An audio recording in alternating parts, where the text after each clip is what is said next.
Welcome everyone to Pod. This is a game about Pod. Actually it's called Planet of Death in some regions, but I just know it as Pod. And this is a game I've been meaning to review for quite a long time, as I'm sure some of you are probably aware. I have the original version of this, which came way back in 1997. I'll probably use a photograph of the original disc as the thumbnail for this video.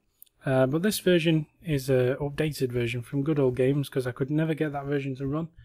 I managed to get it running for about 5 minutes earlier today, and that was about it. Anyway, just going to have a quick look at this game and see what it's all about. I don't appear to have binded my controls properly. Just bear with me one moment. I like how even though I have no control over this right now, the car still kind of accelerates away anyway.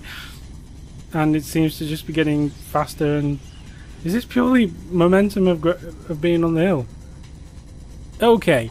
Okay, we should be good to go now, I think. Yeah, that seems to be working better. Okay, so Pod, or Planet of Death as it was known in some regions, or I think in some other regions it was known as some other crazy things. But anyway, basically this game was the first game ever to use MMX technology, which was like a new Intel thing, which was quite keen back in the day. I seem to have just randomly beached up against the wall there. Come on, get out. So yeah, this game was featured MMX technology. It was the first game, I think, to do so, which was a new instruction set which was brought out by Intel, I think, primarily, but I'm sure AMD adopted it eventually. And basically, this game was then included with a lot of OEM builders' PCs at the time. I remember getting a copy of this with my original PC, and amazingly enough I still have it. Yeah, so it's kind of to show off this new instruction set for the Intel Pentium and Pentium 2 processors, which were now featuring MMX technology. Are you going the wrong way, mate? This version from Good Old Games doesn't look quite the same as the original one. I tried to get the original one running earlier today. I had to mess around installing Glide drivers and Glide drivers and Nvidia Glide thing. Kind of screwed everything up, and it did run for about all of a minute, but it just kept crashing like after a minute, so it wasn't that's very good. So it wasn't really playable. So I've got this version from Good Old Games, which is all pre-patched and just runs fine on Windows 7, Windows 8. So this is really good, although it is kind of weird because it does look a lot nicer than it should do, because the original one I was running earlier just looked a lot more pixelated and horrible than this. So I'm guessing this has kind of been modernised a little bit. Also, the skyboxes seem to be a bit strange on this. You can't really tell on this level because it's actually more of an indoorsy type level this, but if you look on the more outdoors levels, the skyboxes are kind of rendered a bit weird. I don't know if that's to do with resolutions or whatever it might be. Wow, what? Jesus Christ, what the fuck just happened there? Yeah, the AI on this don't seem to be tremendously brilliant. Some guy just started going the wrong way, and then I was just pinballed around a bit there. Yeah, the AI tend to just have random moments. I'm not really sure why. I don't know whether they follow shortcuts and stuff like that. So yeah, this game is set on like an alien world. I'm not too sure if it's like Earth or whether it's an Earth colony or just aliens, but yeah, it's set on like an alien planet. And the premise of the game is that there's been some kind of major accident. I think it's like a... Does anyone ever get up there? I don't remember ever getting up there as a kid, actually. Anyway, the plot is that there's kind of like a major mining accident or something that's happened, and basically it's kind of made the planet uninhabitable.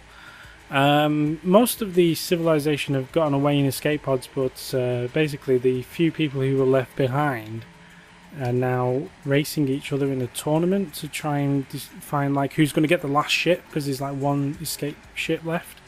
So everyone's racing in this tournament, and the winner of the tournament gets to live and everyone else gets to die, which is nice. Driving along in my automobile. Wow, that was a glitchy hole in the wall. Oh, shortcut, I think. Those things are just floating in midair, so that's well rendered. Ah, is this the uppy bit that I couldn't get onto before? Doesn't really seem to have done anything from my position. Why are people going the wrong way? Don't understand. Oh, I'm never going to make that. Never going to make it. Well, I came third, so whatever. Oh, player one. That's a creative name. Let's have a quick look at some of the other levels and some of the other cars in the game. The cars in the game, there are quite a few to choose from, but I mean, personally, I think they all kind of play the same. You do have stats along the side here, like acceleration, brakes, grip, handling, but they don't really seem to to make a lot of difference. In fact, just acceleration seems to be the one that would make some difference, if any, and top speed perhaps. So those would be on the basis I choose. In terms of the actual physics, you're kind of screwed whichever car you're in, to be honest with you. It's kind of really bizarre because you can get like a little bit of fine control at first, but it's kind of understeering quite a lot, and then all of a sudden you'll get to a point and then it'll just go whoosh and just go straight around the corner. Massive amounts of oversteer. So yeah, the physics are weird to say the least. Also, I don't know if anyone's noticed the speedometer in the bottom left hand corner. For those of you that are not familiar with miles per hour, this is not 140 miles an hour. It just isn't. It's 40 at best. Oh, what the actual... Wow, okay. That was weird. Anyway, yeah, I mean, look at this. I mean, look at the speed. 30, 40, 50, 60, 70, 80. That's not the speed. That doesn't feel like that speed. That speedometer is literally useless and means nothing and just shouldn't be on my screen, quite frankly. Wow, again? You are kidding me. Am I ever going to finish this lap?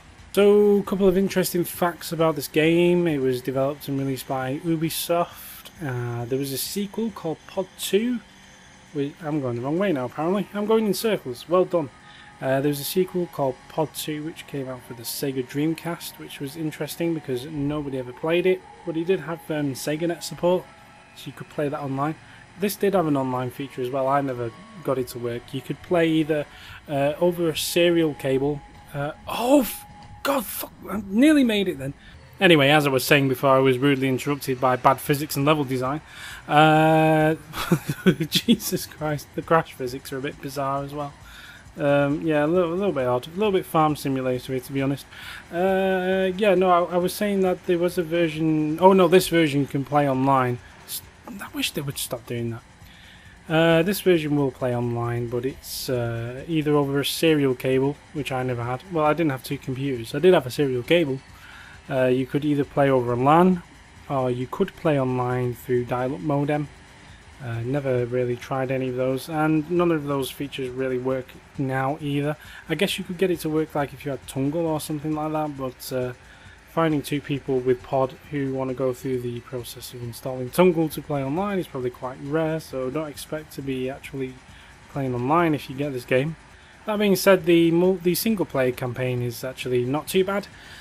You can pick it up for quite cheap on Good Old Games. Like I say, it's all pre-patched for you, and I think it's less than £5. It's like £4.50 odd, I think, at the moment. I'm not sure what that is in US dollars, etc, etc. So yeah, the level designs are really interesting. They're kind of varied, and like I say, some of them seem a little bit weird, as you've probably noticed from earlier. But for the most part, they're actually not too bad. They're actually varied, at least, so every different level has its own unique sort of feel and different sort of obstacles and paths to take. There's lots of shortcuts and stuff like that to find, so they're always quite interesting. So if you're into racing games, especially like old nostalgic ones like this, I mean, I don't know if you've ever played it back in the day, or if you were into sort of games of the era, then I think it's definitely worth checking out on Good Old Games, or GOG as I think people are now calling it. So final thoughts: it's a game, it's old, doesn't really work properly. Thanks very much for watching this video. I have nothing to say now, so I'm going to go. Ta-ra!